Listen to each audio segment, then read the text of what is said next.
Breakaway to those watching on Facebook, YouTube and Twitter. Welcome along. Philippe Gilbert with the win on stage 12. Primoz Roglic remains in the red jersey. It is his 8th day in a leader's jersey this season, his 3rd at the Vuelta. He's enjoying that. He's getting used to it. He doesn't want to give it up anytime soon. Well, here are the standings then at the end of stage 12. Gilbert's win means no change in the general classification, and so there is still 3 minutes and 5 seconds separating the top 5, and the rest of the top 10 is as was. Well, Brian Smith and Matt Stevens are alongside me here beyond the finish line in Bilbao. And Brian, a word on Gilbert first of all, because he is such a fan's favourite. He's such a classy rider. 9 years since his first Vuelta win. He's still here, he's still winning.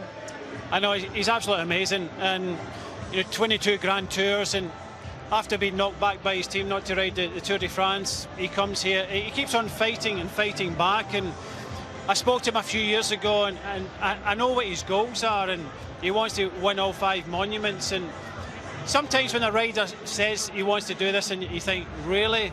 But I think it's the same when Dave Brailsford said he wanted to win the Tour de France with a British rider. You think, really?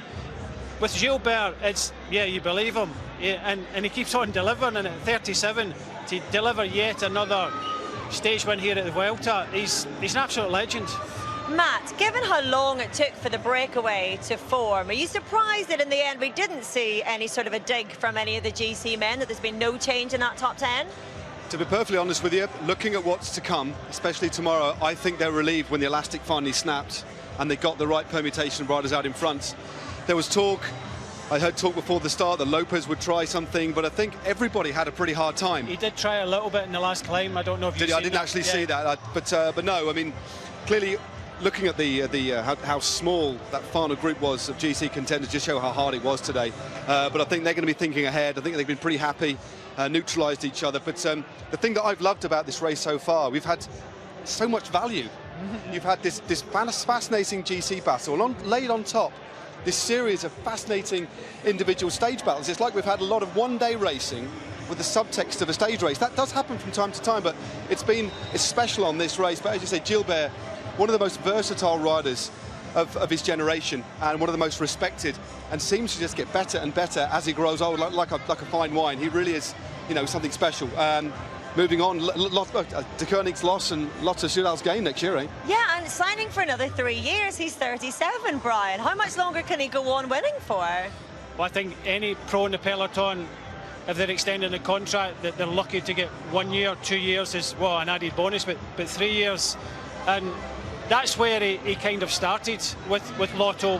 He's gone back to his kind of home team, and I still think he's got 3 years in him. And he looks as fresh. As soon as he finished, afterwards I went over and congratulated him, and he was fresh as a daisy. I saw him as well. He had a twinkle in his eyes, didn't look drained. Absolutely amazing. Just said, well done. He said, thanks, chap, as he do with everybody. He seems to get that kind of English chap in, as if we use it every day. But he's absolutely amazing when it comes to just concentrating on winning bike races and winning what he wants to win. And he's come here to hone his form for the World Championships, and you can't discount him, Orla. He is going to be frightening everyone, I tell you, going into those World Championships in Yorkshire, that's for sure. And one man who still is the man to chase up the road in this race, certainly Primoz Roglic. He's been speaking after the stage today. Let's hear from him. Primoz, how was your day with a pretty fast start? Like you mentioned, was fast, but all good at the end. You seem to feel pretty strong in the last climb. Lopez tried to attack, but in the end, was okay day, I think, for us. The guys were super strong on the climbs, and they did again a really great job. So I was just riding, and it was no problem for us today. Do you feel more confident having a strong team around?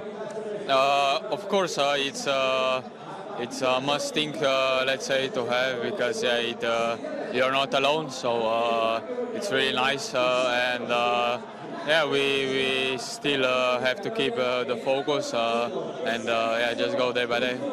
When do you expect the other contenders to attack you? Tomorrow for sure, I think so. Yeah. Like I said, we have a strong team. We are ready, and yeah, we just have to do our thing. So the key word is confidence. Sorry. The key word is confidence. Yeah, confidence, but at the end it's all about power. So yeah, you always need a power, and yeah, that's probably the key. Thank you. Well, he mentioned there the teamwork involved in protecting that red jersey, Brian. And we talk about the lessons that he may have learned from the Giro D'Italia when he went in as the red-hot favourite. Fell away slightly, still a podium finish all the same. But do we think the team have learned a lot from that Giro as well? It looks like a different outfit. They've learned how to protect that leader's jersey, haven't they? Yeah, they've certainly learned it. They learned the hard way, I think. And, you know, at the end of the day, it's always going to help them towards the next thing. We've actually got Philip. Come on in. Yes, come in, please. Yes, you can. Don't be shy. Sorry, Brian's talking away. We like to interrupt him anyway, Philippe. You don't understand what I say anyway. He doesn't talk a lot of sense. Congratulations on your stage win. 6th win at the Vuelta. Yeah. 9 years since you won your first stage win here. We keep saying that because it just sounds remarkable. How does it feel?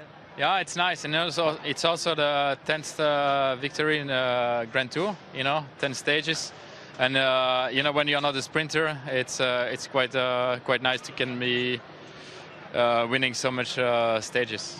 Do you compare them all? I like how you keep a tally of the Grand Tour stage wins, so you know exactly how many you've got in your head. Can you compare what each of them mean? Yeah, but today was really special because Basque Country is really like country of cycling. The atmosphere on the last climb was crazy. All the flags, all the people. Like I had only 1.5 meter maybe to pass, you know. So I knew that by opening the road, nobody could pass me because it was no space. So it was already an advantage.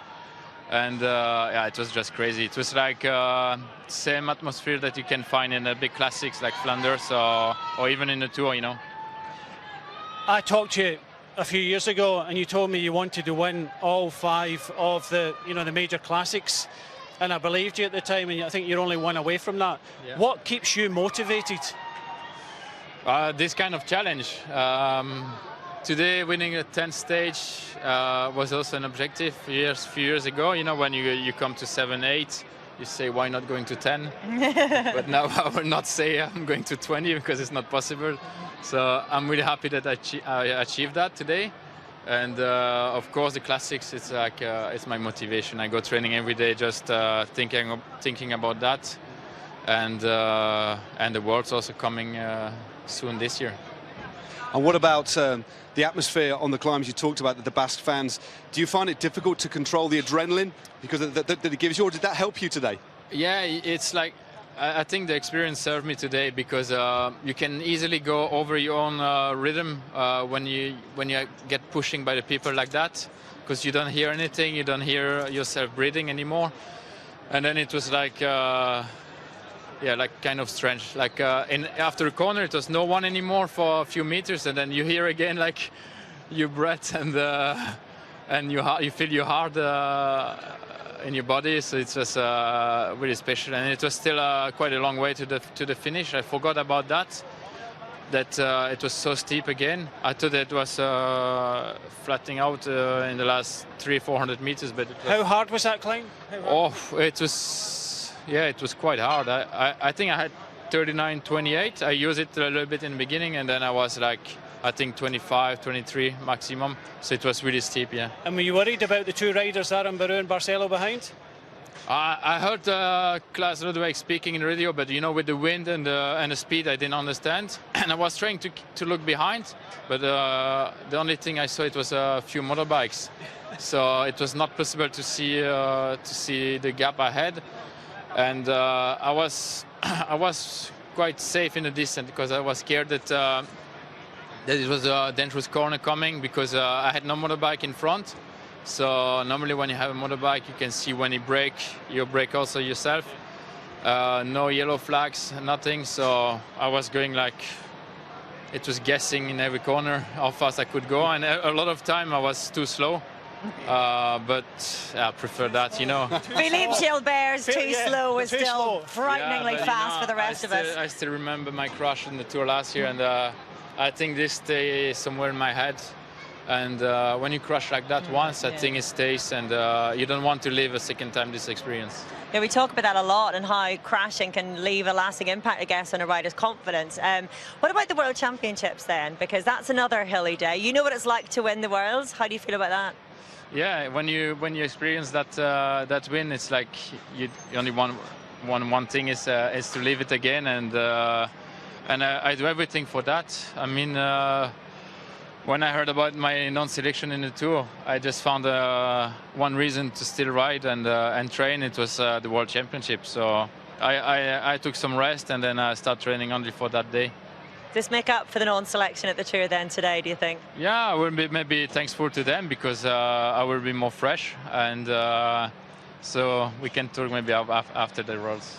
A fresh Philippe Gilbert, watch out at the World Championships. Thank you very much indeed, Philippe. We'll let you head off now. And you got to help James Knox tomorrow, remember? Yeah. He's a good chap. He's going well. Tell James to come our way after the stage tomorrow then. Yeah, I'm rooming with him, so I'm going to tell him. Excellent. Tell him it's great. We'll go gentle with him. Cheers. Thank you. Cheers. Philippe Gilbert then taking the stage win on stage 12. Thank you very much indeed. And I tell you, a formidable force ahead of the World Championships. He will be scaring quite a few people there. Well, the riders, Philippe included, will be grateful for the lack of transfer tonight, because it's straight to the hotels in Bilbao, where tomorrow's stage will start. They will need that rest. 166 kilometres to Machucos. I need to practice this before I come on air. We've got 7 mountain passes, 4 of them a category 3, 2 a second category, and a final uncategorised climb for another summit finish. It will be a big day for the GC men with nowhere to hide. Before that, you can catch highlights of today's stage. Eurosport 1 tonight at 8 o'clock British Summer Time. We'll be back with the Big Mountain Test at 1:45 tomorrow. Again, that's on Eurosport 1. And don't forget, get your excuses for the weekend in early, because we have too much cycling for you to miss, with the Tour of Britain starting on Saturday, which we will have live on the Eurosport Player at 12:30 BST. Highlights at 9 o'clock in the evening on Eurosport 2. Well, in the largest city in the Basque Country, the biggest of days belonged to Philippe Gilbert, taking his 6th Vuelta stage win over 9 years on stage 12.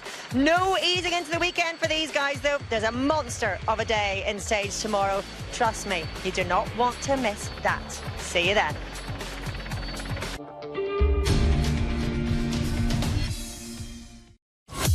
Eurosport's coverage of the La Vuelta, sponsored by Voltarol.